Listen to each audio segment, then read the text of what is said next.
Hello everyone, today we'll learn something about the small intestine and the large intestine. First, let's talk about the small intestine. The small intestine is about 5 to 7 meters long and arises from the pylorus to the cecum and colon. It can be divided into duodenum, jejunum, and ileum. Now let's first look at the duodenum. General features. The duodenum abuts the posterior abdominal wall and is the shortest and largest segment of the small intestine that surrounds the pancreatic head in a C shape, about 25 centimeters in length. It is divided into 4 parts: superior part, descending part, horizontal part, and ascending part. Let's first look at the superior part. It's about 5 centimeters in length, and it starts from the pylorus, turns downward from the right rear to the posterior inferior aspect of the gallbladder neck, which is the descending part. The turn, called the superior curvature of the duodenum, is a segment of the ball in the upper part near the pylorus. The thin inner surface of the wall is smooth with few annular folds, which is called the duodenal bump. Next, descending part is about 7 to 8 centimeters in length and descends to the level of the third lumbar vertebra on the medial side of the right kidney, turns to the left, and the turn is called duodenal flexure. The left side of the descending part abuts the height of the pancreas, with the longitudinal duodenal fold on the posterior medial wall. Below the longitudinal fold is the greater papilla of the duodenum, which is the common opening of the common bile duct and pancreatic duct, approximately 75 centimeters from the central incisor.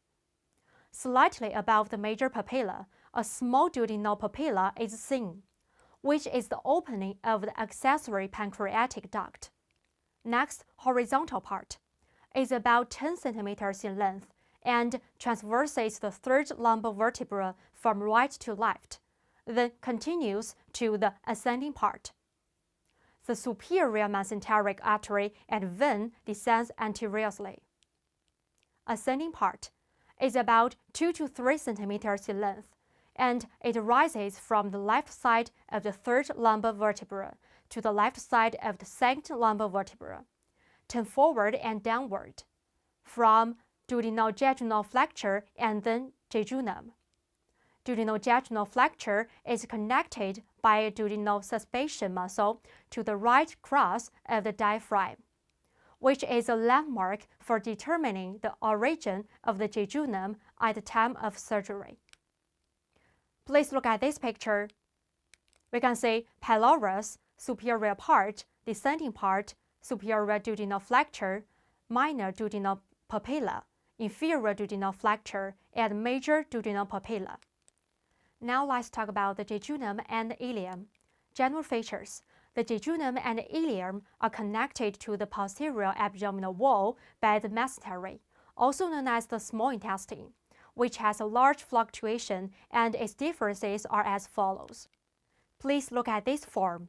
As for the position, the jejunum locates in the upper 2/5 of the small intestine, and ileum locates in the lower 3/5 of the small intestine. The jejunum is wider and the ileum is fine. The wall of the jejunum is thick and the wall of the ileum is thin. There are larger, numerous circular folds in the jejunum and fewer smaller circular folds in the ileum. There are few grade 1 to 2 arch, vascular arch in jejunum and multiple grade 3 to 4 arch in the ileum.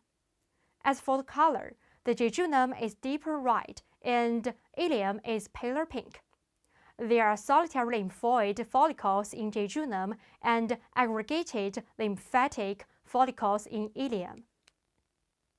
Please look at this picture. We can see the solitary lymphatic follicles and aggregated lymphatic follicles in jejunum and ileum.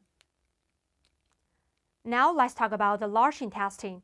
It can be divided into 5 parts: cecum, vermiform appendix, colon, rectum, and canal. There are three characteristics of the cecum and colon: colonic pouch, colonic band, and Fanti lobe. First, cecum. Location: the cecum is located in the right iliac fossa, 6 to 8 centimeters long, and is connected with the ileum, colon, and appendix. Ileocecal valve: 2 semilunar valves above and below the ileocecal orifice. It prevents rapid jump flow of small intestinal contents to the large intestine and also prevents reflux of the cecal contents into the ileum. Vermiform appendix. Location: it is located in the right iliac fossa, about 6 to 8 centimeters long. There are three colonic bands. Three colonic bands gather at the root of the appendix, which is a way to find the appendix during the operation. The root surface projection. First, McBurney's point, the intersection of the middle and outer third of the line between the umbilicus and the right anterior superior iliac spine. The second one is lens point, the intersection point of the right and the middle third of the line between the left and the right anterior superior iliac spines. Colon. Location: the colon starts from cecum, continues in rectum, surrounds jejunum and ileum, is arranged in M shape. First, ascending colon.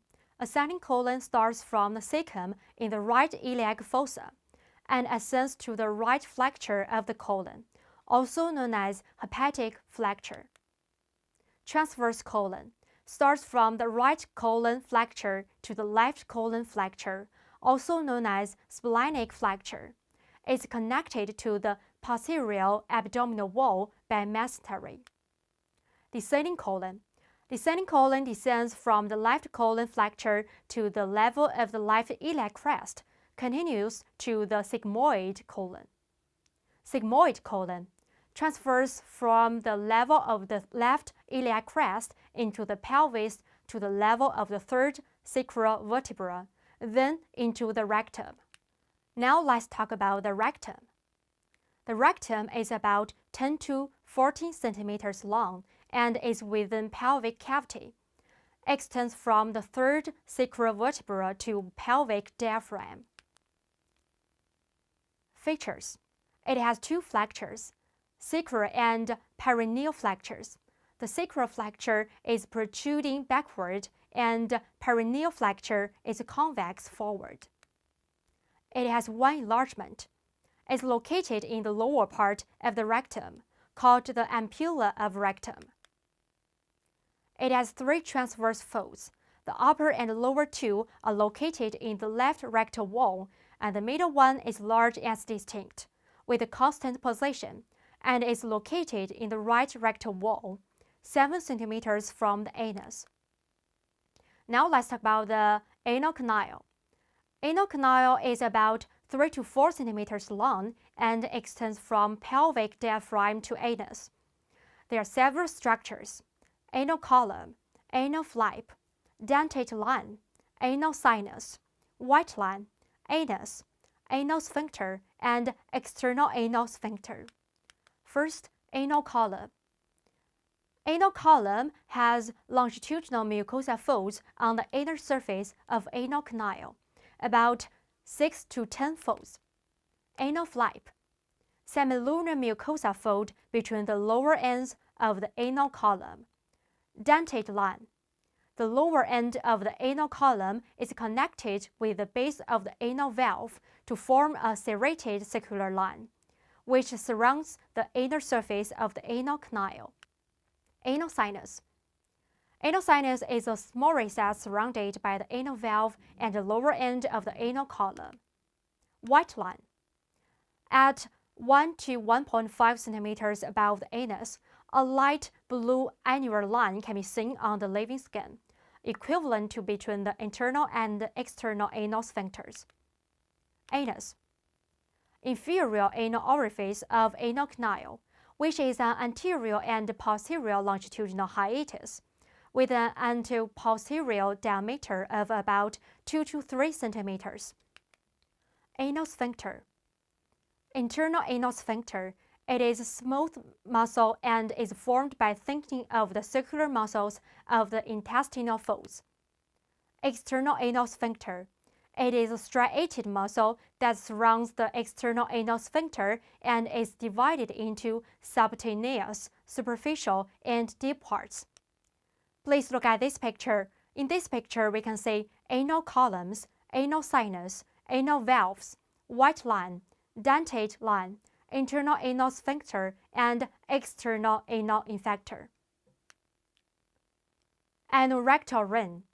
The internal anal sphincter, the longitudinal muscle of the intestinal wall, the superficial and deep parts of the external anal sphincter, and the puborectalis muscle of the levator ani muscle together surround the anal canal and form a strong muscle ring called the anorectal ring, which plays a bracketing role in the anal canal. That's all. Thanks for your attention.